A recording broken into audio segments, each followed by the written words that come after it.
ሰላም ጤና ይስጥልን ውድ አድማጭ ተመልካቾቻችን የማል ሚዲያ ፖለቲካዊ ዝግጅታችን ነው። በዛሬ ዝግጅቴ ላይ ዘመነ ካሴ አንበሳ ሸኮናው ክፍት ቢሆን ልትበላው አትችልም በሚል ርዕስ በሰጠው መግለጫ ላይ ከኢትዮጵያ መንግስት 4 ነጥቦች የያዘ ኦፈር ቀርበውልኛል ሲል ተናግሯል። እንግዲህ ይሄን ምንድነው የሚለው ነገር ሰፋ አድርገን ተንተና አድርገን የምናየው ይሆናል። ከዚያ ውጪ በፋኖ ዙሪያም ደግሞ የሚነሱ ሐሳቦች አሉ። እዛ ላይ ሰፋ ያለ ሐሳብ የምናነሳ ይሆናል። ከዚያ በፊት ግን የዕለቱን አጫጭር ዜናዎች የምነግራችሁ ይሆናል። ከአፍታ ቆይታ በኋላ ስንመለስ በቀጥታ ወደ መረጃዎች የማልፍ ሲሆን እስከዚያው ሚዲያችንን ሰብስክራይብ፣ ዜናውንና መረጃውን ደግሞ ላይክና ሼር ማድረጎትን አይዘንጉ።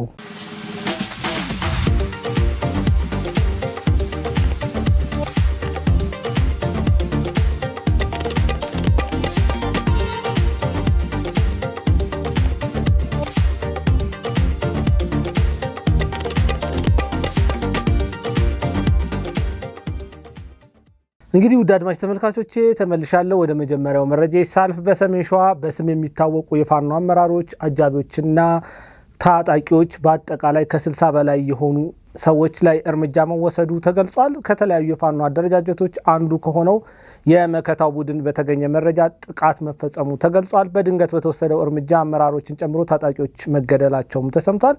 ከአካባቢው የጸጥታ ኃይሎች የተገኘው መረጃ እንደሚያመለክተው ድንገተኛ እርምጃ በተወሰደው በሰሜን ሸዋ ዞን ቀወት ወረዳ ኩሬ በረት ቀበሌ እምቧይ ግድ የተባለ ቦታ ላይ ነው። እንግዲህ ይሄ እርምጃ የተወሰደው ድንገተኛ የተባለው ኦፕሬሽን የተከናወነው ከመከታው ቡድን በተገኘ መረጃ እንደሆነ ዜናውን ያሰራጩት አመልክተዋል ማለት ነው።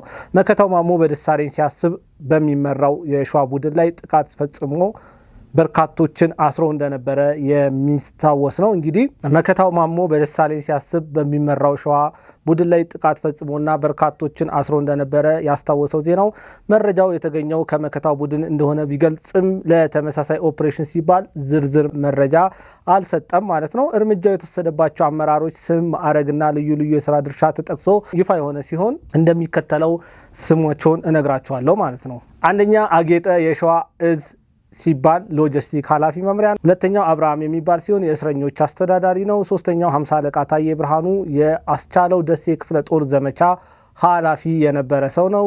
አራተኛ ይበልጣል ማሩ የራምቦ ክፍለ ጦር ወታደራዊ አዛዥ የነበረ ሰው እንደሆነ ተገልጿል። አምስተኛ ተስፌ መካሻ የሚባል ሲሆን የደሳለኝ ሲያስብ ሸዋ ምክትል አዛዥና ማህበራዊ ጉዳይ ኃላፊ እንደነበረ ተገልጿል ማለት ነው። ስድስተኛ መቶ አለቃ ልመነው ዘውዴ የደሳለኝ ቡድን ምክትል አዛዥ የነበረ ሰው እንደነበረ ተገልጿል። ሰባተኛ ዳዊት ቀጸላ የሚባል ሲሆን የደሳለኝ ቡድን የፖለቲካ ዘርፍ ኃላፊ እንደነበረ ተገልጿል። ስምንተኛ አብርሃም ብርሌ የሚባል ሲሆን የደሳለኝ ቡድን ወታደራዊ አዛዥ እንደነበረ ተነግሯል። ዘጠነኛ የኮሎኔል ማንነገረው መለሰ 3 ታማኝ አጃቢዎችን ጨምሮ ከ60 በላይ ታጣቂዎች ላይ እርምጃ መወሰዱ ተመልክቷል ማለት ነው። ተመሳሳይ ኦፕሬሽኖች በተለያዩ አካባቢዎችም እንደሚደረጉ ለማወቅ ተችሏል። እንግዲህ ፋኖ እርስ በርሳ እየተጫረሰ እየተታኮሰ ይገኛል በሰሜን ሸዋ ማለት ነው። በዚህ ወደ ቀጣይ መረጃ ሳልፍ በደቡብ ጎንደር ወረታ ቅዱስ ጊዮርጊስ ቤተክርስቲያን አስተዳዳሪ ቄስ እንዳልካቸው አቻምየለ ታግተው 4 ሚሊዮን ብር መጠየቁ ተሰምቷል። አጋቾቹ እዛው አካባቢ የሚንቀሳቀሱ የፋኖ አባላቶች እንደሆነም ተሰምቷል ማለት ነው። በተመሳሳይ በታች ጋይንት 7 ንጹሃን አርሶ አደሮች 50 ሺህ ብር ክፈሉ ተብለው በረሃ ውስጥ ከታሰሩ 3 ቀን እንዳለፋቸው ተሰምቷል። የታጋቾቹ ስም ዝርዝር ኔቴ ብርሃኑ፣ መልኬ ብርሃኔ፣ ቄስ ስንታየው፣ ቄስ ጌታ ሰው፣ መሪ ጌታ ወልድዬ፣ ባየመለሰና አርአዬ አንዳርጌ የሚባሉ ሲሆን የሃይማኖት አባቶችንና አርሶ አደሮችን ማገት ወንጀል ብቻ ሳይሆን ኋላ ቀርነት ነው። ይሄ ቡድን ደግሞ በተደጋጋሚ እነዚህ አይነት ድርጊቶችን እያደረገ ገንዘብ እየጠየቀ የሚገኝ ቡድን ነው። ፋኖነት በአሁኑ ሰዓትም ሆነ ከተደራጁ ከጥቂት ጊዜ በኋላ ምንድነው የሆነው? ገንዘብ መሰብሰቢያ፣ የራስን ሀብት ማከማቻ ሆኗል ማለት ነው። አቅም የሌላቸው ሰዎችን እያገቱ ገንዘብ አምጡ ማለት ነው። ከእንደገና ደግሞ በአካባቢው ላይ የተሻለ ኑሮ ያላቸው ሰዎች ቤተሰቦቻቸው ውጭ ያሉ የሚገኙ ሰዎችን እየያዙ ገንዘብ እንዲከፍሉ እያደረጉ እየለቀቋቸው ይገኛሉ። ገንዘብ መክፈል ያልቻሉትን ደግሞ እርምጃ እየተወሰደባቸው እየተገደሉ ሌላው ሰው እንዲፈራ እየተደረገ ይገኛል ማለት ነው። አሁንም የሆነው በጎንደር ይሄ ነው ማለት ነው። በዚህ ወደ ቀጣዩ መረጃ ሲያልፍ የአውሮፓ ህብረት ሶማሌላንድ ራሷን የቻለች ሀገር እንድትሆን እስራኤል የሰጠቻትን መደበኛ እውቅና እንደሚቃወም መግለጹ ተሰምቷል ማለት ነው። የአውሮፓ ህብረት የውጭ ጉዳዮች አገልግሎት ቃል አቀባይ በሰጡት መግለጫ የአውሮፓ ህብረት የሶማሊያ ፌዴራላዊ ሪፐብሊክ አንድነት ሉዓላዊነትንና የግዛት አንድነትን እንደሚያከብርም ገልጿል ማለት ነው። ህብረቱ በሶማሌላንድና በሶማሊያ የፌዴራል መንግስት መካከል ከአፍሪካ ህብረትና ከተባበሩት መንግስታት የሶማሊያ ሉዓላዊነት መሪዎች ጋር የሚጣጣም ምክክር እንዲደረግም አሳስቧል ማለት ነው። የአውሮፓ ህብረት በመግለጫው አክሎ የሶማሌላንድ መደበኛ እውቅና ሳይሰጥ ቀጠናዊ ትብብርን አሳውቋል ማለት ነው። ወደ ቀጣዩ መረጃ ሳልፍ የእስራኤል የውጭ ጉዳይ ሚኒስቴር ጌዲዮን ሳር የተናገሩትን ንግግር ነው የምነግራችሁ። ጌዲዮን ሳር ያሉት ምንድን ነው? የእኛን ጉዳይ ለእኛ ተውልን፣ እስራኤል ለማን እውቅና መስጠት እንዳለባት ለማን ደግሞ እውቅና መስጠት እንደሌለባት ከማንም ጋር አትመክርም፣ በራሷ የመወሰን ጽኑ መብት አላት ሲሉ ተናግሯል ማለት ነው። የሶማሊያው ፕሬዚዳንት ሐሰን ሼክ መሐመድ ወደ ጅቡቲም አቅንተው ከጅቡቲ ፕሬዚዳንት እስማኤል ኦማር ጊሌ ጋርም በሁለትዮሽና ቀጠናዊ ጉዳዮች ዙሪያ ምክክር ማድረጋቸውን ቪላ ሶማሊያ አስታውቋል ማለት ነው። የውይይቱ ዋነኛ ትኩረት እስራኤል ለሶማሌላንድ ሪፐብሊክ የሰጠችውን እውቅና እንድታነሳ የጋራ ዲፕሎማሲያዊ ግንባር መክፈትን ያለመ እንደሆነም ተሰምቷል። ከዚህ ጎን ለጎን የጅቡቲ ፕሬዝዳንት በሶማሌላንድ ሪፐብሊክ የአውዳል ግዛት በኩል አንድ ነገር እንዲሉ በፕሬዝዳንት ሐሰን ሼክ መሐመድ ይጠየቃሉ ተብሎም እንደሚታሰቡ መረጃዎች እየገለጹ ይገኛል ማለት ነው። ወደ ቀጣዩ መረጃ ሳልፍ በዶክተር ደብረጽዮንና ሜጀር ጀነራል ክንፈ ላይ የኢፈርት ውክልናን እገዳ በክልል ፍርድ ቤትም መጽደቁ ተሰምቷል ማለት ነው። የፌዴራል ጠቅላይ ፍርድ ቤት የቀድሞ የትግራይ ክልል ፕሬዝዳንት ዶክተር ደብረጽዮን ገብረ ሚካኤልና የሜቴክ የቀድሞ ኃላፊ ሜጀር ጀነራል ክንፈ ዳኘውን ጨምሮ በጠቅላላው 13 ግለሰቦች የትግራይ መልሶ ማቋቋም ኢንዶመንት ፈንድ ወይም ኢፈርትን ወክለው እንዳይንቀሳቀሱ የሰጠውን የእግድ ትዕዛዝ አሁን በክልል ፍርድ ቤትም ጸድቋል ማለት ነው። ትዕዛዙ የጸደቀው በትግራይ ክልል ከፍተኛ ፍርድ ቤት እንደሆነም ተሰምቷል ማለት ነው። እገዳው እንዲሰጥ ያመላከተው ራሱ ኢፈርት የሚባለው ድርጅት ነው ማለት ነው። ከዶክተር ደብረጽዮንና ሜጀር ጀነራል ክንፈ በተጨማሪ አምባሳደር አዲስ ዓለም ባሌማ እና ሌሎች በአጠቃላይ 13 ግለሰቦች ላይ እግዱ የሚጸና እንደሆነ ተሰምቷል ማለት ነው። በዚህ ወደ ቀጣዩ መረጃ ሳልፍ የኢትዮጵያ ፌዴራላዊ ዲሞክራሲያዊ ሪፐብሊክ 6ኛው የህዝብ ተወካዮች ምክር ቤት 5ኛ ዓመት የሥራ መደብ 6ኛ መደበኛ ስብሰባ ማክሰኞ ታህሳስ 21 ቀን 2018 ዓ.ም እንደሚደረግ ተሰምቷል ማለት ነው። በምክር ቤቱ የመሰብሰቢያ አዳራሽ ከጠዋቱ 2 ሰዓት ተኩል ጀምሮ በሚከናወነው በዚህ ስብሰባ ላይ የውጭ ጉዳይ ሚኒስቴር ክቡር ዶክተር ጌዲዮን ጢሞቴዎስ ተገኝተው ከምክር ቤት አባላት ለሚቀርቡላቸው ጥያቄዎች ማብራሪያ እንደሚሰጡም ተሰምቷል ማለት ነው። ሚኒስቴሩ በቃል መልስ የሚሰጡት በምክር ቤቱ የአሰራርና የአባላት ስነ ምግባር ደንብ አንቀጽ 92 መሰረት እንደሆነም ተሰምቷል። በወቅታዊ የውጭ ጉዳይ ግንኙነቶችና ዲፕሎማሲያዊ ጉዳዮች ላይ ትኩረት ያደርጋል ተብሎም ይጠበቃል ማለት ነው ይሄ ውይይት። በተጨማሪ ምክር ቤቱ የውሃ መስኖ፣ ቆላማ አካባቢና አካባቢ ልማት ጉዳዮችን እንዲሁም የፕላንና በጀትን፣ ፋይናንስ ጉዳዮችን ቋሚ ኮሚቴዎችን በጋራ ያቀረቡትን የስርዓተ ምህዳር አገልግሎት ክፍያ ረቂቅ አዋጅ ሪፖርትና የውሳኔ ሀሳብ መርምሮ ያጸድቃል ተብሎ ይጠበቃል። ምክር ቤቱ በዕለቱ ውሎ የ5ኛ መደበኛ ስብሰባውን ቃለ ጉባኤ መርምሮ በማጽደቅ ሌሎች ተያያዥ አጀንዳዎችንም እንደሚመለከት ታውቋል ማለት ነው። በዚህ ወደ ቀጣዩ መረጃ ሳልፍ ትግራይን የምናገኝ ይሆናል። አርሚ 11 እና አርሚ 13 አዛዥ የጀነራል ታደሰ ወረደን ስብሰባ ረግጠው መውጣታቸው ተሰምቷል። በጊዜያዊ አስተዳደሩና በጽንፈኛው ቡድን መካከል ያለው ልዩነት ወደ መጨረሻ ደረጃ ላይ እንደደረሰ እየተሰማ ይገኛል ማለት ነው። የህወሓት ጉዳይ በጣም የሚያስገርምና የሚያሳዝን ነገር ሆኗል የሚል መረጃዎች እየወጡ ይገኛል። ጌታቸው ረዳን አንፈልግም፣ ታደሰ ወረደ ካልሆነ የዓለም መጨረሻ ይሆናል ሲሉ የነበሩት ጽንፈኛው የህወሓት የፖለቲካና የታጣቂ አመራሮች በጀነራሉ ላይ ተነስተውበታል። የትግራይ ክልል ጊዜያዊ አስተዳደር ፕሬዚዳንት ጀነራል ታደሰ ወረደ በታህሳስ 19 2018 ዓ.ም ከህወሓት ታጣቂዎች ቡድን ጋር የምዕራብ ግንባር የአርሚ አዛዦችና ሎጂስቲክ አመራሮች ጋር በሽሬ ከተማ ስብሰባ አካሂደው ነበረ። ይህ ስብሰባ በዋናነት ከቅርብ ጊዜ ወዲህ በጊዜያዊ አስተዳደሩና በጽንፈኛው ቡድን መካከል እየታዩ የሚገኙ ልዩነቶችን ለመድፈን ያሰበ ቢሆንም ልዩነቶቹ የበለጠ የሰፋበትና ከፍተኛ መካረር የተፈጠረበት መሆኑን ከታማኝ ምንጮቻችን ማረጋገጥ ተችሏል ማለት ነው። በተለይም የአርሚ 13 አዛዥ ጸጋይ ማርከስ እና የአርሚ 11 አዛዥ ፍሳ ኪዳኑ ወይም ወርቁ አይኑ ጀነራል ታደሰ በስብሰባው ያቀረቡትን ሐሳብ ባለመቀበል ስብሰባውን አቋርጠው የወጡ መሆናቸውን ማወቅ ተችሏል። እስካሁን ባለው መረጃ ምንም እንኳን ስብሰባውን ረግጠው የወጡት ሁለቱ የአርሚ አዛዦች ቢሆኑም ሌሎች ተጨማሪ ከፍተኛ የቡድኑ አመራሮች የፕሬዝዳንቱን ሐሳብ ያለመቀበል አዝማሚያ እየታየባቸውና በቀጣይ ቀናትም ልዩነቱ ተባብሶ እንደሚቀጥል ይስተዋላል ሲሉ አንዳንድ መረጃዎች እየዘገቡ ይገኛሉ። ከዚሁ ጋር በተያያዘም እነዚህ አርሚ አዛዦች በፕሬዝዳንቱ ላይ መፈንቅለ መንግስት ሊፈጽሙ ይችላሉ በሚልም በመቀሌ ጥብቅ ቁጥጥር እየተደረገ እንደሆነ ታማኝ ምንጮቻችን ገልጸውልናል ማለት ነው። እንግዲህ ውድ አድማጭ ተመልካቾቻችን ወደ መጨረሻው መረጃ ሳልፍ ሶማሊያ ምክር ቤትን እናገኛለን። የሶማሊያ ምክር ቤት አባላት መልቀቂያ እያስገቡ መሆናቸው ተሰምቷል ማለት ነው። የሶማሌላንድ ግዛትን በመወከል የሶማሊያ ፌዴራል መንግስት የህግ አውጪ ምክር ቤት ወይም ፓርላማ አባል የነበሩ ተወካዮች በፈቃዳቸው መልቀቂያን በማስገባት ፓርላማውን እየተሰናበቱ እንደሆነ ተሰምቷል። የሶማሌላንድ ህጋዊ እውቅና ባገኘችበት ሁኔታ በምክር ቤቱ ውስጥ የግዛቷ ተወካይ ነን በማለት ራሳችንን ማታለል አንፈልግም በማለት ሁሉም ግዛቷን በመወከል የምክር ቤቱ አባል የሆኑ አባላት ለመልቀቅ እየተዘጋጁ እንደሆነ በዛሬው ቀን የወጣው መረጃ ተሰምቷል ማለት ነው። እንግዲህ ውድ አድማጭ ተመልካቾቻችን ለሰዓቱ የነበሩን አጫጭር ዘገባዎች እነዚህን ይመስላሉ። አሁን በቀጥታ ወደ አጀንዳዬ የምወስዳችሁ ይሆናል ማለት ነው። ሚዲያ አራተኛ መንግስት መሆኑ ግልጽ ነው። ሚዲያ ለማስባል ታዲያ ነገሮችን በመሃል እኩሌታ የሚመለከት ሚዲያ መሆን ለተአማኒነት ወሳኝነት አለው። በኢትዮጵያና ለኢትዮጵያ የጀርባ አጥንት የሆነው ጀግናው መከላከያ ሰራዊት የማይደራደረው መሃል ሚዲያ ጊዜና ቦታ ሳይገድበው የቀጥታ ስርጭት፣ ጥልቅ ትንታኔ፣ ሚዲያ ዲስከሽን፣ ጅማትና ፖለቲካዊ ሂስ በተሰኙ ይዘቶቹ እውነት ላይ ተመስርቶ እውነትን እየዳሰሰ ወደ እናንተ ሲያቀርብላችሁ ቆይቷል። ታዲያ አሁን ከያዛቸው ይዘቶቹን በማስፋት የእናንተን የተመልካቾቹን ፍላጎት ለማርካት በአዲስ አቀራረብ ወደ እናንተ ለመድረስ ዝግጅቱን አጠናቋል። መሃል ሚዲያን ሰብስክራይብ በማድረግ የአዲሱን ራዕይ ተካፋይ ይሁኑ። መሃል ሚዲያ አውደ እውነት።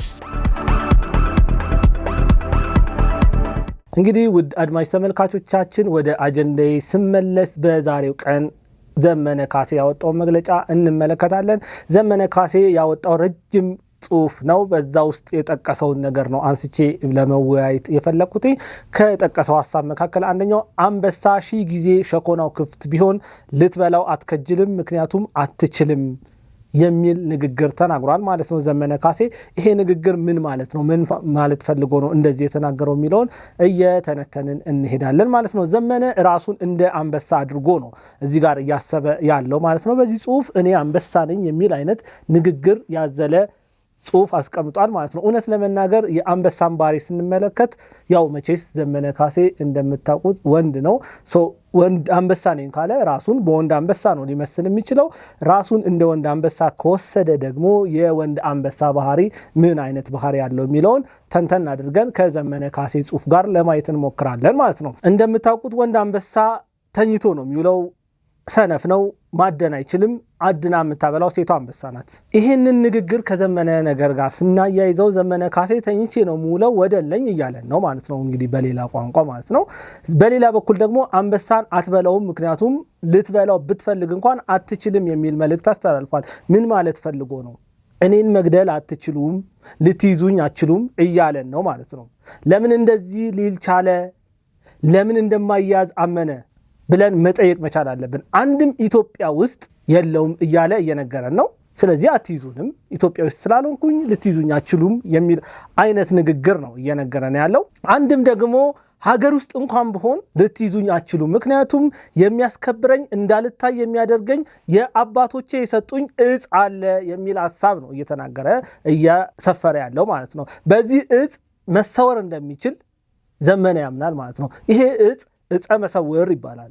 በዚህ እጸ መሰውር አማካኝነት የትም ቦታ ላይ እሱ መገኘት ይችላል። ማንም ሰው እንደማያየው ያምናል ማለት ነው። ስለዚህ አባቶቹ የሰጡትን ወይም ከአባቶች ተቀብያለሁ የሚለውን እጽ ተማምኖ የትም ቦታ ብገኝ ልትገሉኝ አትችሉም የሚል መልእክት አስተላልፏል ማለት ነው። አንበሳ ቅድም እንዳልኳችሁ ነው። ወንድ አንበሳ አያድንም፣ አይሮጥም፣ አይንቀሳቀስም። ቁጭ ብሎ የመጣለትን ይበላል። ያንን በማደን ጀግና የሆነችዋ ሴት አንበሳ ናት። ሴት አንበሳ ያደነችውን ደግሞ ዘመነ ካሴ ይበላል። ሌሎቹ ከልባቸው የሚታገሉት የፋኖ አባላቶች ባመጡት እሱ ተኝቶ ይበላል። ዘመነ ካሴ የትም ቦታ ላይ ብታዩት እዛው እንደወፈረ ነው፣ እንደደለበ ነው። ምንም አይነት እንቅስቃሴ የሚያደርግ አይመስላችሁም። ጫካ ውስጥ የሚኖር አይመስልም። በሆነ ቪላ ውስጥ ሁሉ ነገር ተስተካክሎለት የሚኖር ሰው ነው የሚመስለው። ውበቱ፣ ቁንጅናው ምንም አይነት የረገፈ ነገር አታዩም። እንደውም ሌሎቹ ላይ ታያላችሁ መጎሳቆል፣ ጫካ ውስጥ መተኛት ምን እንደሚመስል ከነዚህ ሰዎች ታያላችሁ። እሱ ግን ደልቶት እንደሚኖር ያስታውቃል። ስለዚህ አንበሳ ነኝ ሲል ልክ የአንበሳን እኛ የምንረዳውን የመፈራት የመከበር አይነት ስሜት ሳይሆን እኔ የሚገባኝ ቁጭ ብዬ ነው የምበላው ወደለኝ እያለ ነው ማለት ነው። ሌላ እንዳልኳችሁ ነው። ልያዝ አልችልም፣ ማንም ሊይዘኝ አይችልም፣ ልገደል አልችልም፣ መብላት ብትፈልግ እንኳን አንበሳን ልትበላው ልትይዘው አትችልም አይነት ንግግር ተናግሯል ማለት ነው። ላለፉት በርካታ ዓመታት ዘመነ ካሴ በተለይ ከስር ከተፈታ ወዲህ ላለፉት 3 ዓመታት ኢትዮጵያ ውስጥ ይሁን አይሁን አይታወቅም። ኢትዮጵያ ውስጥ ካለ ደግሞ እጅግ በጣም በራሱ እንዲተማመን ያደረገው አባቶቹ የሰጡት ያቺ ዕፀ መሰውር ነው። የዚህን ያህል ደረቱን ነፍቶ እንዲንቀሳቀስ ያደረገው ማለት ነው። 11-12 መስቀል ደረቱ ላይ አስቀምጦ ወገቡ ላይ የተለያዩ ኮተቶቹን አስሮ የሚንቀሳቀስ ሰው ነው ይሄ ሰው ማለት ነው። በዚህን ያክል ደፋር ሆኖ እንደዚህ እንዲናገር ያደረገው ያ በአባቶቹ የተሰጠው አንተ ንጉሥ ትሆናለህ ተብሎ የተነገረለት ዘመነ ካሴ አንተ ትቀባለህ፣ ኢትዮጵያን ታስተዳድራለህ፣ ዳግማዊ አጼ ቴዎድሮስ ትሆናለህ፣ ከዳግማዊ አጼ ቴዎድሮስ የወረስካቸውን ሳልሳዊ ሆነ ትቀመጣለህ የሚለውን ሐሳብ ይዞ የሚንቀሳቀስ ሰው ነው ማለት ነው። የሚገርመው ዘመነ ካሴ መንግስት ይዞት ነው የለቀቀው። ምንም መርሳት የለብንም። አንተ ጭብጥ የማትሞላ ሰውነ ጉራክ መከራ ነው ብሎ ነው የለቀቀው። ምንም አታመጣም ብሎ ነው የለቀቀው። ዘመነ ካሴ እኮ በመንግስት ቁጥጥር ስር ነበረ። ሲለቀው ምንም እንደማያመጣ መንግስት አውቆ ነው የለቀቀው። ዘመነ ዛሬ ምድር ጠበበችኝ ያዙኝ ልቀቁኝ እያለ በቀን 10-11 መግለጫዎችን ቢያወጣ ሊገርማቸው አይገባም። በመንግስት ጭብጥ ውስጥ የነበረ ሰው ነው። መንግስት ነው አምኖ ምንም የሚፈይደው ነገር የለም ብሎ የለቀቀው ማለት ነው። ዛሬ ሲለቀቅ አይደለም በዚህን ያክል ያዙኝ ልቀቁኝ ማለት ያለበት ማለት ነው። እውነት እንነጋገር ከተባለ ዘመነ ካሴ የቱ ጋ ነው ጀግንነቱ? የቱ ጋ ነው የተዋጋው? በየትኛው አውደ ውጊያ ላይ ነው ተገኝቶ ከፊት ሆኖ ጦሩን ሲመራ የነበረው? በየመግለጫዎቹ ያው እሱ አብይ ነው የሚለው፣ እኔ አብይ የሚለውን ቃል አልጠቀምም። የጠቅላይ ሚኒስትር ዶክተር አብይ አህመድ አገዛዝን ሰብረኗል፣ ጥለኗል፣ አመድ እንዲሆን አድርገኗል፣ አንኮታክቶናል እያለ ሲናገር ነው የምታዩት። ግን እውነት እንነጋገር ከተባለ ምድር ላይ ያለውን ሀቅን ከተባለ ዘመነ ካሴ ራሱ ኢትዮጵያ ውስጥ ስለመኖሩ ምንም አይነት ማስረጃ የለም። አይደለም ከተማ ተቆጣጥሮ የጠቅላይ ሚኒስትር ዶክተር አብይ አህመድ መንግስትን ሊያንኮታኩት ይቅርና ማለት ነው። ጀግንነት እኮ ማለት ከፊት እየመሩ ተዋግቶ ማዋጋት ነው። ያንን አይችልበትም። ተደብቆ ተሽሞንሙኖ ሽርጥ ለብሶ ከዛ ልክ ውሃ ውስጥ ዋኝቶ እንዳላደገ ሰው በውሃ ውስጥ ጎምለል ጎምለል ጎምለል እያለ መንቀሳቀስ ለሱ ትግል ነው። ያንን ማንም ያደርገዋል። ከሆነ ቦታ ላይ የሆነ ጫካ ላይ ተደብቆ ፎቶ ተነስቶ ይለቃል። በድምፅ መረጃ ይለቃል። በቀን ውስጥ 10-11 መግለጫዎችን ያወጣል። ያንን በማድረግ አለው ይላል። ግን እውነት ምድር ላይ በቦታው ላይ ማን ነው ያለው? በአማራ ክልል ስንቴ ተናግረዋል እኮ ጠቅላይ ሚኒስትር ዶክተር አብይ አህመድ ወደ ባህር ዳር ከመጣ በከበባ አፍነን ከዛችሁ እንዳይወጣ እናደርገዋለን ሲሉ ጠቅላይ ሚኒስትሩ ይሄ ነው እንደሚገርማችሁ ብሎ ባህር ዳር ሄዶ ሳይክል ነድቶ ወጥቷል።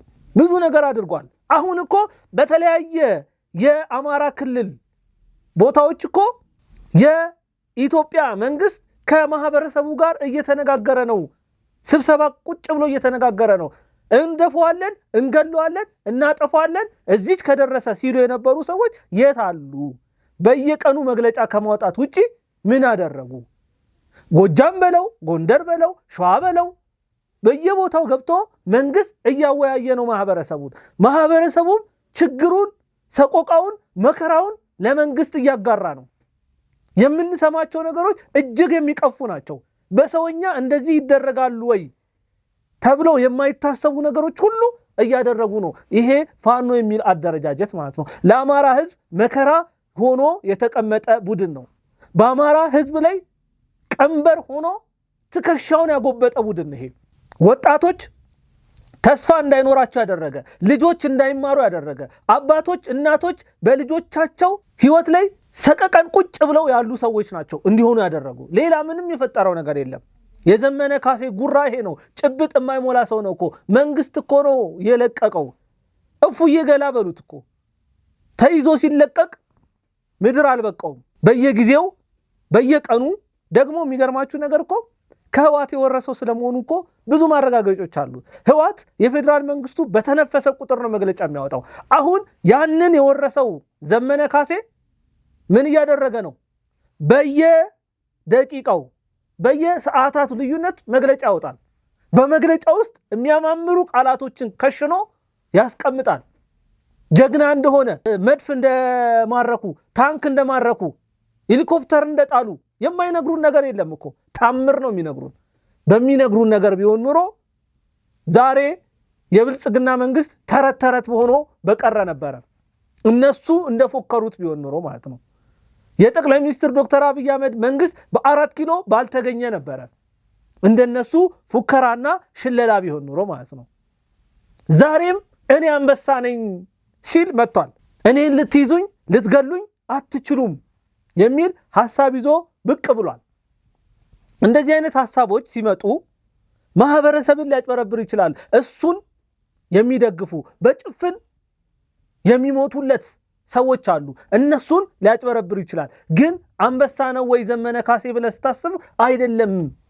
የአንበሳ ይሄ ጀግንነቱን ቆራጥነቱን ይዞ ቢሆን ኑሮ ከፊት ነበር የሚሰለፈው። ወጣቶች እያለቁ ትምህርት ቤት እያቃጠሉ ሐኪሞችን እየገደሉ መምህራንን እየገደሉ ነፍሰ ጥሮችን እያሰቃዩ ሐኪም ቤት እንዳይሄዱ እያደረጉ እንደዚህ አይነት አንበስነት የለም።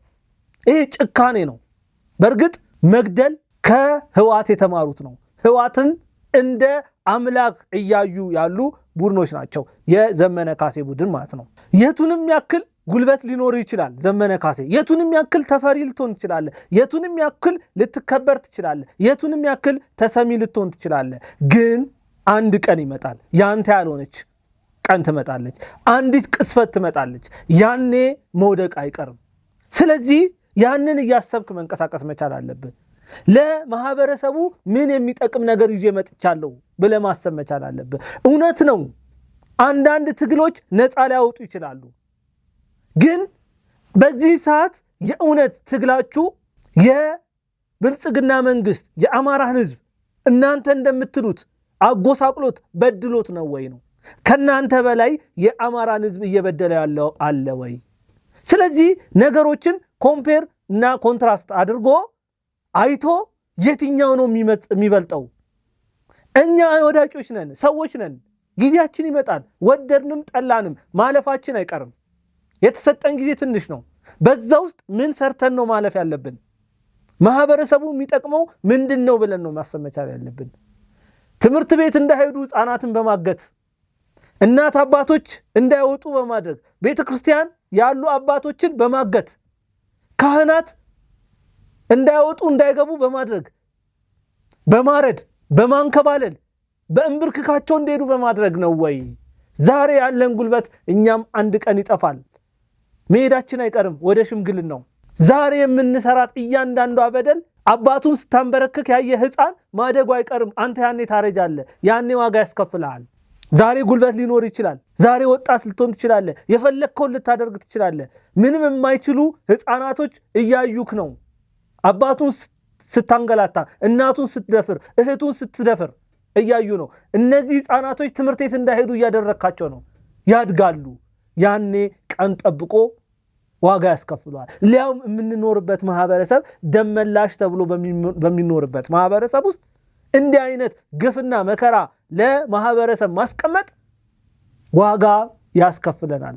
ጊዜ ጠብቆ እንድንከፍል ያደርገናል። ስለዚህ ዘመነ ማሰብ መቻል ያለብህ ዛሬ አንበሳ ነኝ፣ ልትገሉኝ አትችሉም፣ ልትነኩኝ አትችሉም ብሎ መፎከርህን አይደለም። ቀን ይመጣል። ያ መጥፎ ቀን የሁላችንም ጊዜ የሚያልፍበት ወጣትነታችን ረግፎ ሽምግልና ከፊታችን የሚመጣበት ጊዜ ነገሮችን በእኛ ሳይሆን በሰዎች እርዳታ ማድረግ የምንፈልግበት ጊዜ ይመጣል። የዛኔ የሚረዳን አይኖርም። የትኛው ሰው ነው ሊረዳን የሚችለው?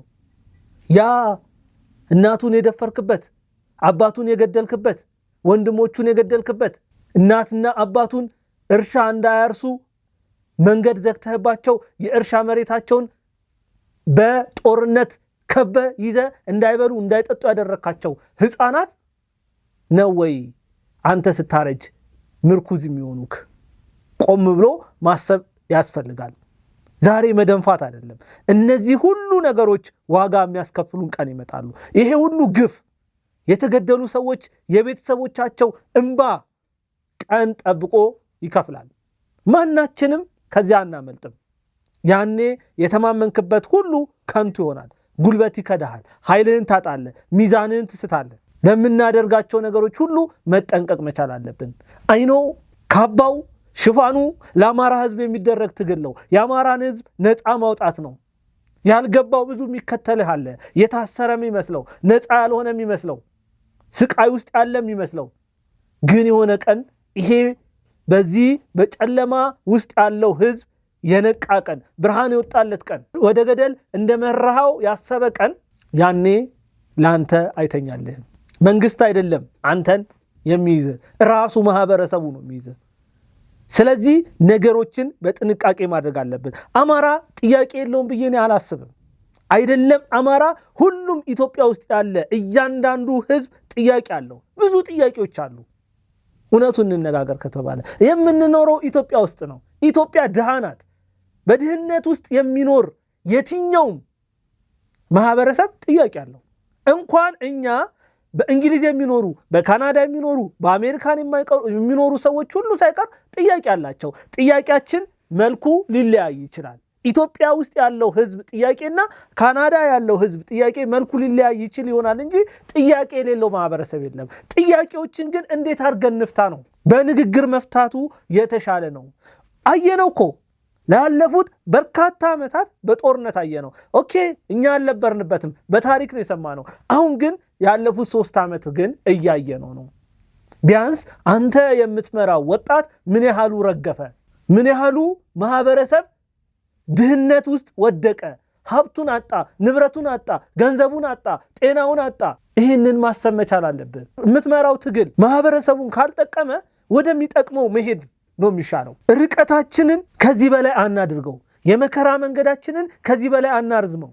የስቃይ መንገዳችንን ከዚህ በላይ አንጎትተው። ይበቃል፣ በቃ ልንል ይገባል። ማህበረሰብ እንደ ማህበረሰብ እርስ በርሱ ሊተባበር ነው የሚገባው። አማራው ከኦሮሞ፣ ኦሮሞ ከትግሬው፣ ትግሬው ከሶማሊያው፣ ሶማሌው ደግሞ ከደቡቡ እንዲሁ ተብሎ ኢትዮጵያ ውስጥ ያሉ 86 ብሔር ብሔረሰቦች እርስ በርሳቸው ተስማምተው እርስ በርሳቸው ተነጋግረው ለአንዲት ኢትዮጵያ ነው መስራት መቻል ያለባቸው። ያ ካልሆነ በስተቀር እኔ ብቻ የበላይ የሚባል አስተሳሰብ የትም አያደርስም። የጊዜ ጉዳይ ካልሆነ በስተቀር እርግጠኛ ሆኜ እናገራለሁ። የዛሬ የእናንተ ትግል የጠቅላይ ሚኒስትር ዶክተር አብይ አህመድ መንግስትን ቢጥል እንኳን እናንተኑ መልሶ በትግል የሚጥላችሁ ሌላ ኃይል ይመጣል። ምክንያቱም በትጥቅ ትግል የሚመጣ መፍትሄ ኖሮ አያውቅም፣ በንግግር የሚመጣ መፍትሄ ካልሆነ በስተቀር። ትግል ይኖራል፣ ግድ ነው ያለው። ሚመራን ሰው እስከሆነ ድረስ ላይመቸን ላይጥመን ይችላል። የማይጥመንን ነገር ግን በንግግር መፍታቱ ያ ጥበብ ነው። እንዲህ አይነት ዊዝደም ሊኖራችሁ ይገባል። ዝም ብሎ አንበሳ ነኝ ጀግና ነኝ ልትይዙኝ አትችሉም ማለት አይደለም። ልትያዝ ትችላለህ። የአንተ ቀን ያልሆነ ቀን ይመጣል። ላትያዝ ትችላለህ። ግን ዋናው የአንተ መያዝና አለመያዝ አይደለም። አንተን የሚያምኑ ሰዎች፣ ለአንተ የሚሞቱ የዘሜ ግልገሎች ነን እያሉ ራሳቸውን መስዋዕት ለማድረግ የተዘጋጁ እነዚህ ወጣቶች ህይወት ግን ያሳዝናል። የማይመለስ ውድ የሆነ ህይወታቸውን ዋጋ አታስከፍላቸው። ብዙዎች እናት አባቶቻቸው እቤት ቁጭ ብለው የልጆቻቸውን ወጥቶ መግባት ተስፋ አድርገው የሚኖሩ ሰዎች አሉ። በትግራይ የሆነው ነገር እኮ ለሁላችንም ትምህርት ሊሆን ይገባል። የትግራይ እናት ዛሬ ቁጭ ብላ ልጆቿ የሉም እያለቀሰች ነው። በረሃብ እየተጠማች ነው።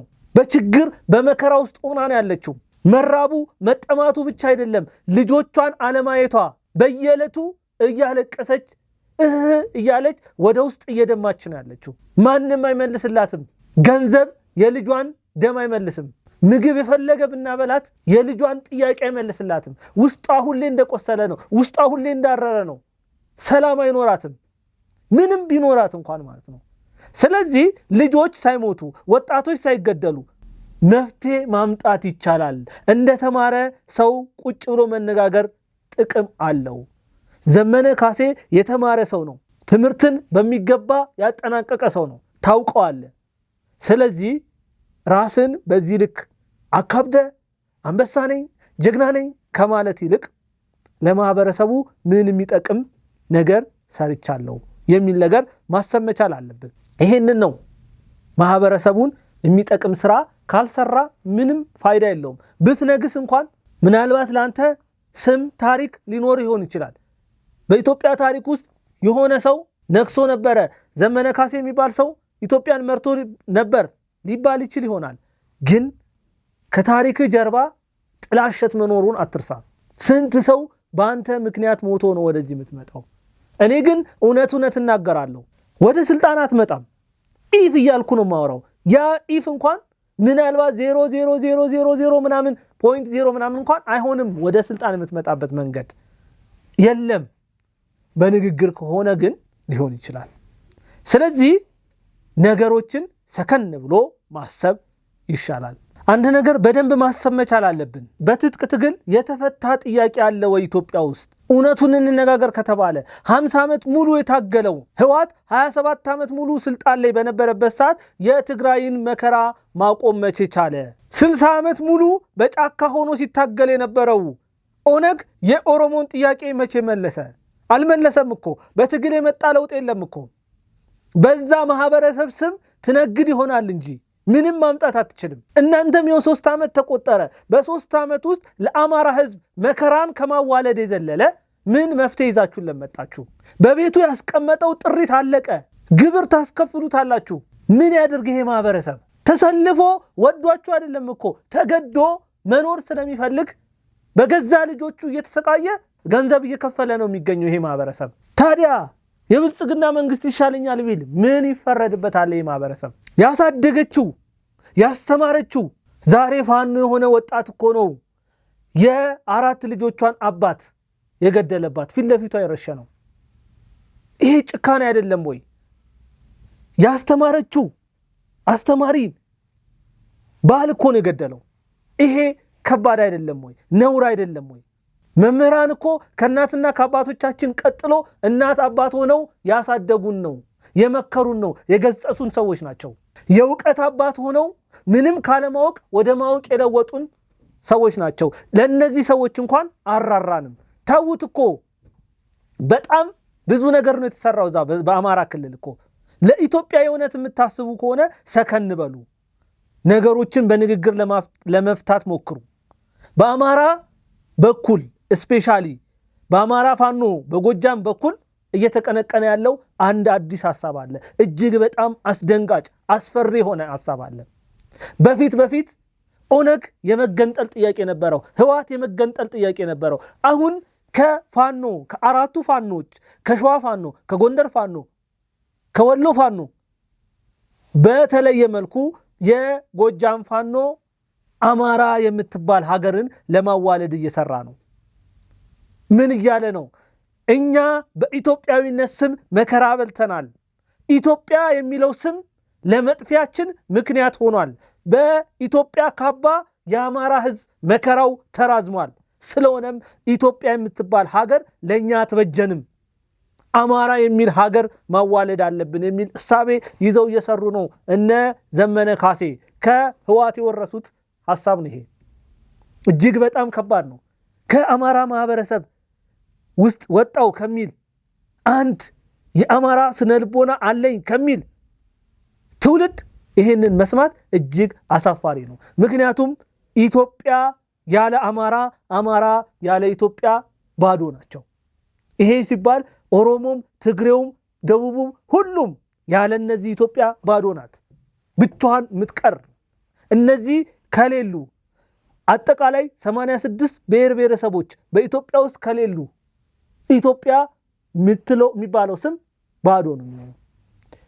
ከዚህ ከትልቅ ዣንጥላ ወጥተን ራሳችንን ችለን እንንቀሳቀስ የሚል ሐሳብ በአማራ ጎጃም በሚመሩት በነ ዘመነ ካሴ እየተቀነቀነ ይገኛል። ይሄ ከባድ ነው። እያንዳንዱ የሚያወጡት መግለጫ ላይ ይሄንን ፕሮፐርሊ ያስቀመጡት ይገኛሉ። ማየት ትችላላችሁ። ሁሌም በሚያወጡት መግለጫ ላይ የሚሉት አንድ ነገር አለ። አዲስ ትውልድ፣ አዲስ ተስፋ፣ አንድ አማራን ማዋለድ የሚል እጅግ ከባድ ነው። ቀላል የሚመስል ግን ከባድ የሆነ ነገር። አየን እኮ ኤርትራ የኢትዮጵያ አካል ነበረች፣ ግን ብቻዋን ተገንጥላ ወጣች። ምን ጠቀማት? 34 ዓመት ሙሉ ሀገር መሆን አቅቷት የአንድ ሰው መናሪያ ሆናለች። የኢሳያስ አፈወርቂ ቤት ሆናለች እኮ፣ ባዶ ሆናለች እኮ። ከዓለም ወደ ኋላ ነው የቀረችው። መገንጠል ለለውጥ አያደርስም። በተለይ በዚህ በምስራቅ አፍሪካ ከምስራቅ አፍሪካም ደግሞ በአፍሪካ ቀንድ አካባቢ ያለ መገነጣጠል ለማንም የማይበጅና የማይጠቅም ነው። እያየን ነው። ሶማሊያ ሀገር ናት ወይ? የአልሻባብ መጫወቻ አይደለች ወይ? ጅቡቲ ሀገር ናት ወይ? ጅቡቲ እኮ ማለት የሀብታሞች ሪል ስቴት ናት እኮ። ሀብታሞች ተሰባስበው የገዙት መሬት ናት፣ ሀገር አይደለችም እኮ። ስለዚህ ሌላ አማራ የሚባል ሀገር ብናዋልድ ከዚህ የዘለለ የሚመጣ ነገር የለም። ሊያውም ላንድ ሎክድ የሆነ ደብል ላንድ ሎክድ የሆነ ሀገር ነው የሚሆነው። ቤት በኩል ለው የአማራ ሀገር ቢሆን የባህር በር ሊያገኝበት የሚችል እኮ መንገድ የለውም እኮ። ይሄ ጥሩ አይደለም። ይሄ ለማንም የሚጠቅም አይደለም። አንበሳ ነኝ ያሉ ሀገርን ለማሳነስ መንቀሳቀስ እጅግ በጣም ያናድዳልም ያበሳጫልም። አማራ የሚባልን ሀገር ማዋለድ ትክክል አይደለም። ላለፉት 60 ዓመታት እኮ ኦነግን ሲያራምድ የአማራ ማህበረሰብ በአማራ ህዝብ ውስጥ ተወልደው ያደጉ ኤሊቶች ሁሉ ሳይቀሩ ኦነግን ሲያወግዙ ነበር። ዛሬ ምን ነው ይህንን ማውገዝ ተሳናቸው? የህዋትን እሳቤ እኮ በአማራ ማህበረሰብ ውስጥ የተወለዱ ኤሊቶች አክቲቪስቶች እኮ ሲያወግዙ ሲረግሙ ቆይተዋል። ዛሬ ይሄ በዘመነ ካሴ የሚቀነቀነውን እሳቤ ለምን ማውገዝ ከበዳቸው? የራስ ሲሆን መልካም፣ የሌሎች ሲሆን መልካም አይደለም የሚባል እሳቤ ለማንም አይጠቅምም። ኦነግም የያዘው ሐሳብ አይጠቅምም። ህዋትም የያዘው ሐሳብ አይጠቅምም። የአማራ ፋኖ በጎጃምም የያዘው ሐሳብ አይጠቅምም። የእውነት ኢትዮጵያን የሚያሻግር አይደለም። ኢትዮጵያን ብትንትኗን የሚያወጣ ነው። ወደዛ እሳቤ ውስጥ መግባት የለብንም። ከኦሮሚያን በመገንጠል ምን ጥቅም እናገኛለን? ኦብነግ ራሱ ሶማሊያን ለመገንጠል ይፈልጋል እኮ። ስለዚህ ብትንትን ልትለች ሀገር ምንድነው ጥቅሙ? ትንንሽ ሀገር ሆነን እንደዚህ ብዙ ሆነን እንኳን ጠንክረን መውጣት ያልቻለን ሀገር ጭራሽ ብትንትናችን ወጥቶ የማንም መሳቂያ መሳለቂያ መጫወቻ ነው የምንሆነው። ይሄ ለጠላቶቻችን ምቾት የሚሰጥ ነው። ግብፅ የምትፈልገው ያን ነው። እንድናንስ እኮ ነው። ትንንሽ ሀገር እንድንሆን ነው የምትፈልገው። አድርገዋለች። በተደጋጋሚ አሳይታናለች እኮ። ኤርትራን ስታስገነጥል እኮ የግብፅ ዋነኛው ዓላማ ኢትዮጵያ ባህር በር እንዳይኖራት ማድረግ ነው። ሌላ ነገር እኮ አይደለም ዓላማው። ተሳክቶላታል እኮ። 34 ዓመት ሙሉ ኢትዮጵያ በብድር ያመጣችውን ገንዘብ ለወደብ ስትከፍል ቆይታለች። ይሄ ለግብፃውያን ጥሩ ስኬት ነው፣ ለኢትዮጵያውያን ደግሞ ውድቀት ነው። ስለዚህ እነ ዘመነ ካሴ የያዛችሁት እሳቤ የትም አያደርስም። አንበሳ የመሪነት ባህሪ ያለው እንስሳ ነው። ይሄ ኦብቪየስሊ የሚታወቅ ነው። መሪነት ደግሞ ከተከታዮች የሚለየው በብልጫ ነው። ያ ብልጫ ምንድነው? በመንፈሰ ጠንካራነት ነው። ዘመነ ካሴ ደግሞ ጠንካራ መንፈስ ያለው ሰው አይደለም። ተኝቶ የሚውል ነው። ተኝቶ የሚያጋሳ ነው። ኢቭን ስትያዝ እኮ በመንግስት ስትያዝ ጫካ ውስጥ ተኝተ ስታጋሳ ነው ያስከው። ስለዚህ ተረት ከምትነግረን እኛ ጀግና ነን፣ እኛ እንደዚህ ነን፣ ከዚህ ወጥተን ነው፣ ከዚህ ገብተን ነው፣ ተራራን ቀጥቅጠን ነው የሚል የውሸት ዱለታ ከምታስቀምጥ ፕሮፐርሊ ለሀገር የሚጠቅም ሐሳብ ይዘና ተነጋግሮ ኢቭን እኮ እያየን እኮ ነው። ላለፉት 3 ዓመታት እኮ ፋኖ አንድ መሆን ያልቻለው በአንተ የተነሳ ነው እኮ። የሁሉም መሪ መሆን የምትፈልገው አንተ ነህ። ሁሉንም መቆጣጠር የምትፈልገው አንተ ነህ። ስለዚህ ይሄ ሁሉ በሚሆንበት ሁኔታ ውስጥ እያለ አንተ እኔ አንበሳ ነኝ፣ አንበሳ ሸኮናው ክፍት ቢሆን እንኳን መብላት አትችልም፣ ምክንያቱም ልትይዘው አትችልም አይነት ሐሳብ አንስተሃል። ኦፍኮርስ ላትያዝ ትችላለህ። የተማመንከውን ተማምነ ነው። ግን እመነኝ ቀን ይጥልሃል ነው። ቀን ሲጥልህ ግን በመጥፎ ሁኔታ ከሚጥልህ አይ ዘመነ እኮ እንዲህ አድርጓል ተብሎ የሚታሰብልህ፣ ለኢትዮጵያ እኮ ይሄንን አድርጓል ተብሎ ሐውልት የሚቆምልህ ሰው ብትሆን ነው የሚገባው። ያንን አይነት እሳቤ ማሰብ መቻል አለብን። በአንተ ምክንያት በስሜት እየተነዱ ወጣቶች ወደ እሳት ገብተዋል። ወጣቶችን እሳት ላይ ጥዶ አንተ ከእሳቱ ዘወር ብለህ የት እንዳለ ማትታወቅ፣ አንድ ቀን ተዋግተህ ማታውቅ አንበሳ ነኝ ስትል ማፈር አለብን። ጀግንነት ምንድን ነው? ጀግና ማለት ከወንዶቹ ሜዳ ወርዶ ከወንዶቹ ጋር የተዋጋ ያዋጋ የመራ ነው። አንተ እንደዛ ነው ወይ ነው? ጀግና ነኝ ብለህ የእውነት የምታስብ ከሆነ በየትኛው አውደ ውጊያ ላይ ነው አንተ የተሳተፍከው? እናውቃለን እኮ የፌዴራል መንግስቱ ከህወሓት ጋር በነበረው ጦርነት ላይ እኮ አንተ አልተሳተፍክም እኮ። ምክንያቱም በጎጃም በኩል የተንቀሳቀሰ ጦር አልነበረም። በዛ በኩል ህወሓቶች አልመጡም።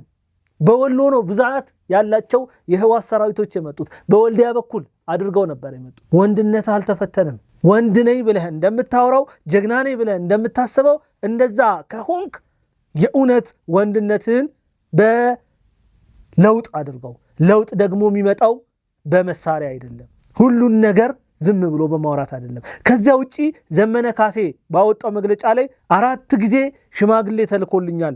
ሽማግሌ ላከልኝ ደግሞ የፌዴራል መንግስቱ ነው።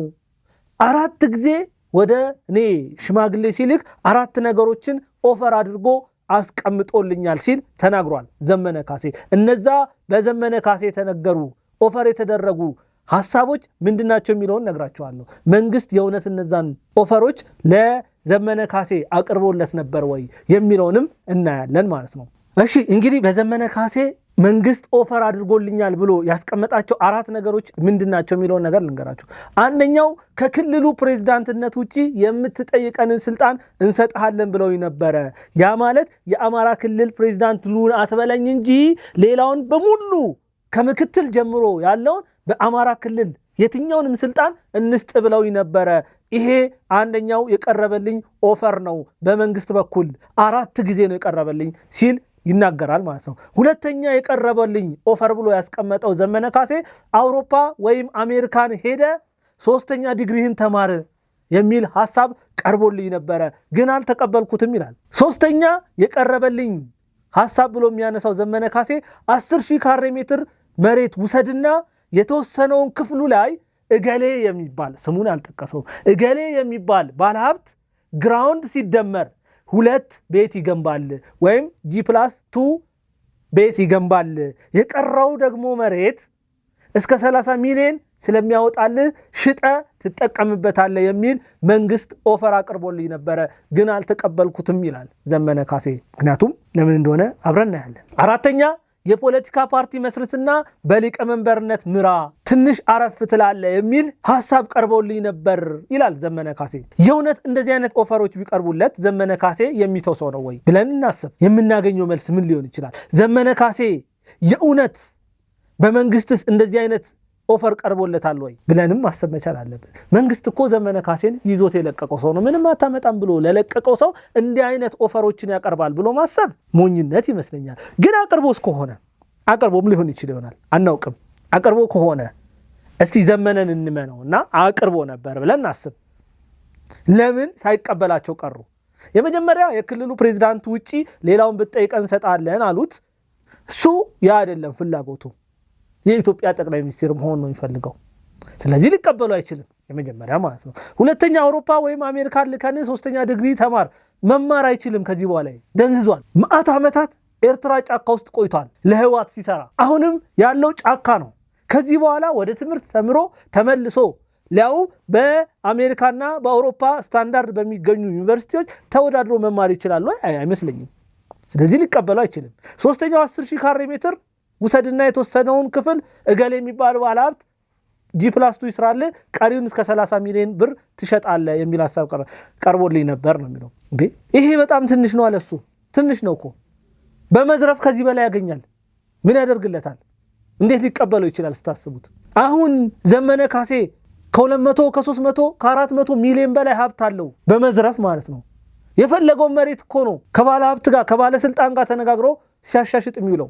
ይሄ ትንሽ ነው። ለምን ይቀበላል? በጫካ ስልጣን የፈለገውን ነገር እያደረገ ይገኛል። ጫካ ለሱ እኮ ቤተ መንግስት አይደለም ገነት ነው የሆነለት። የሚፈልገውን ይበላል፣ የሚፈልገውን ይጠጣል፣ የሚፈልገው አይነት ሴት ይቀርብለታል። የፈለገው ሆኖ ነው የሚኖረው። ስለዚህ ይሄ ለሱ ኦፈር መሆን የሚችል ነገር አይደለም፣ ሊቀበለው የሚችል ነገር አይደለም። ሌብነትን የለመደ እንዲህ አይነት ኦፈር መንግስት አያቀርብም። ቢቀርብለት እንኳን የማይቀበልበት ምክንያት ይሄ ነው። የፖለቲካ ፓርቲ መስርትና በሊቀመንበርነት ምራ ትንሽ አረፍ ትላለ ብለውኛል። በሊቀመንበርነት መምራት በጣም ነው የሚወደው። ኢቭን ፋኖ 4 አይደለም አሁን 7 8 9 10 አይነት ፋኖች አሉ። እነዚህ ፋኖች እርስ በርሳቸው እንዲከፋፈሉ ተጠያቂው ይሄ ነው። እኔ በሊቀመንበርነት ካልመራው የሚል ማለት የመምራት አባዜ ያለው የእውነት ለአማራ ህዝብ የሚታገል ሳይሆን እኔ ካልመራው የአማራ ህዝብ ገደል ይግባ ብሎ የሚያስብ ሰው ነው። ስለዚህ መንግስት እንደዚህ አይነት ኦፈሮችን አቅርቧል ወይ? አይመስለኝም። አቅርቦለት እንኳን ቢሆን የማይቀበላበት ምክንያት ይሄ እንጂ ለማህበረሰቡ አስቦ አይደለም። ዘመነ ካሴ እኮ ከልጅነቱ ጀምሮ መላላክ የለመደ ግለሰብ ነው። ወያኔ እንደፈለገ ሲልከው የነበረው ሰው ነው። ኤርትራ በረሃ ውስጥ እኮ በነበረበት ሰዓት የእውነት የግንቦት 7 አባል አልነበረም። የአርበኞች ግንቦት 7 አባላቶችን የሚሰልል ሰው ነበረ ዘመነ ካሴ። ገንዘብ እያሳየከው የፈለግከው እንድታደርገው የምትችለው አይነት ሰው ነው ዘመነ ካሴ። ህወሓት እንደዛ ስታደርገው ነበረ። አንድ ከብትን በግድ የመታ ወደፊት ከምትወስደው ሳር እያሳየኸው ብታስከትለው ቀላለሁ። ዘመነ ካሴም ልክ እንደዛ ነው። ገንዘብ ካሳየው የትም ይሄዳል። ያንን ላለፉት በርካታ ጊዜ አድርጎታል። ዘመነ ካሴ እንዲህ አይነት ኦፈር ቀርቦለት ካልተቀበለ የማይቀበልበት ምክንያት አሁን ያለው የሌብነት መንገድ ኮንፈርት ዞን ሆኖለት ስለሆነ እንጂ የእውነት ዘመነ ካሴ ኮንፈርት ዞን ውስጥ ባይሆን ኑሮ እነዚህ ኦፈሮች ቀርበው ከሆነ በአንዴ ነበር የሚቀበለው። የእውነቱን ነው የምናገረው። ያ ትክክለኛ የዘመነ ካሴ ባህሪ ስለሆነ እውነት እንነጋገር ከተባለ ለማህበረሰብ የምታስቡ ከሆነ ለምን ማህበረሰቡን ታሰቃያላችሁ? ለምን ፋኖን ካልደገፋችሁ እያላችሁ ፋኖን ባለመደገፉ ምክንያት እጅ ትቆርጣላችሁ፣ አይን ታወጣላችሁ፣ እግር ትቆርጣላችሁ። የማታደርጉት ነገር የለም። ይሄ ለማህበረሰብ ማገዝ ነው ወይ? ማህበረሰብን ማሰብ ነው ወይ? ይሄንን በደንብ መጠየቅ መቻል አለብን። ለምን ትምህርት ቤት ታቃጥላላችሁ? ሆስፒታል ለምን ታቃጥላላችሁ? መምህራንን ለምን ትረሽናላችሁ? ተማሪዎችን ለምን ትገላላችሁ? ካህናቶችን ለምን ታግታላችሁ? ይህን ሁሉ እኮ የምታደርጉት ለማህበረሰቡ ብታስቡ ኑሮ ይህን አታደርጉም። ስለዚህ ዘመነ ካሴ እነዚህ ኦፈሮች ቀርበውልኝ አልቀበልም ብያለው ካለ ከዚህ የተሻለ ኮንፈርት ዞን ውስጥ ስለሆነ እንጂ የእውነት ለማህበረሰቡ አስቦ አይደለም። የእውነት ዘመነ ካሴ ለማህበረሰቡ አስቦ ቢሆን ኑሮ እንዲህ አይነት መከራና ግፍ በዚያ ክልል ባልተደረገ ነበር። በዚያ ክልል እኮ ያልሆነ ምን አለ? ያልተደረገ የግፍ አይነት አለ ወይ? ምንም እኮ ያልተደረገ ነገር የለም። ያልተወራ እንጂ በዛ ክልል ያልተደረገ ግፍ የለም። ያልተሰማ ነገር የለም። ለጆሮ የሚሰቀጥጡ ነገሮች ሆነዋል እኮ። የእውነት ለማህበረሰቡ የሚታሰብ ቢሆን ኑሮ ሰከን ብሎ ከመንግስት ጋር መነጋገሩ የተሻለ ነበረ። እኔ አንበሳ ነኝ፣ እኔ ጀግና ነኝ፣ እኔ ልትይዙኝ አትችሉም፣ እኔ ልትበሉኝ አትችሉም። ይሄ ጭራ የሌለው አንበሳ ከመሆን ውጪ ምንም አይነት ጥቅም ይዞ የማይመጣ ነገር ነው። ፉከራና ተረት የማያልቅበት ሰውዬ ነው። በዛ ክልል እኮ ቦካራም ካደረገው በላይ ተደርጓል። በዚያ ክልል አይሳይስ ካደረገው በላይ እኮ ተደርጓል እኮ በዛ ክልል። አንገት መቅላት፣ ሰውን ሰቅሎ መግደል፣ ማቃጠል፣ ጡት መቁረጥ፣ ቆዳ መግፈፍ ያልተደረገ ነገር የለም እኮ። አልሻባብ ካደረገው በላይ እኮ በነዘመነ ካሴ ተደርጓል እኮ። ሐማስና ሁቲ ከፋኖ በላይ ጭካኔ ያላቸው ወይ? የላቸውም እኮ። እነዚህ ሁሉ አሸባሪዎች በዓለም አቀፍ ደረጃ አሸባሪ ከተባሉ ድርጅቶች የባሰ ድርጊትን ፈጽሟል እኮ ፋኖ። እስካሁን በኢትዮጵያ መንግስት ፋኖ አሸባሪ የሚል ስያሜ አለመሰጠቱ ራሱ ለምን እንደሆነ ግራ ይገባኛል። ሰው እንዴት የገዛ እናቱን በጥይት ይረሽናል? በጥይት እኮ ረሽኗል የገዛ እናቱን እኮ። 9 ወር በሆዷ የተሸከመችውን 2 ዓመትና ከዚያ በላይ ጡት አጥብታ ያሳደገችውን እናት እንዴት ሊጨክንባት ቻለ? ምን አይነት እሳቤ ቢኖር ነው? ምን አይነት መደፈን ቢኖር ነው? የሀገሬ ሰው ምን ሲል ይተርታል? ከተራበ ለጠገበ አዝናለሁ ሲል ይተርታል። ምክንያቱም የጠገበ የሚያደርገውን አያውቅም። ይሄም ልጅ ጠግቧል፣ በዝርፊያ ጠግቧል፣ በመግደል ጠግቧል፣ ገንዘብ ሳይሰራ ቁጭ ብሎ በማግኘት ጠግቧል። እናቱ ላይ እንደዚህ አይነት እርምጃ እንዲወስድ ያደረገው ያ ጥጋብ ነው፣ ያ መታወር ነው፣ ያ መደፈን ነው። ሰው ሲጠግብ እንደዛ ነው የሚሆነው። ይታወራል፣ የሚያደርገውን ነገር አያውቅም። በዚህ ክልል ያልሆነ ምን አለ? ያልተደረገ ነገር ምን አለ? እኔ በጣም የሚገርመኝ በዚያ ክልል ይሄ ሁሉ ነገር ሲደረግ፣ ሴቶች ተገደው ሲደፈሩ፣ ለ10 ለ15 ሲደፈሩ፣ ብዙ ጭካኔዎች ሲሰሩ የፋኖ ኤሊቶች፣ የፋኖ አክቲቪስቶች፣ የፋኖ ጋዜጠኞች አንድም ቀን ሲያወግዙ ተሰምቶ አያውቁም። ፋሲሌን ያለም በለው መሳይ መኮንን በለው ሀብታሙ አያሌው በለው ሌሎች አጠቃላይ እነ ልደቱን ውሰድ ከፖለቲከኞች አንድም ቀን ፋኖን ሲያወግዙ ተሰምቶ አያውቅም። ስለዚህ አንበሳ ነኝ ቢል ይሄ ሰው ሊገርመን አይገባም። አንበሳ እንደሆነ እንዲሰማው ያደረጉት እነዚህ አክቲቪስቶች ናቸው። ጀግና ነህ እያሉ ሲገድል ሲያፈናቅል አንበሳ ጀግና እያሉ እያበረታቱት ነው እንደዚህ ያደረጉት። ውድ አድማጭ ተመልካቾቻችን ለዛሬ የነበረኝ ፕሮግራም ይሄንን ይመስላል። በሚቀጥለው በሌላ ፕሮግራም እስከምንገናኝ መልካም ጊዜ ይሁንላችሁ።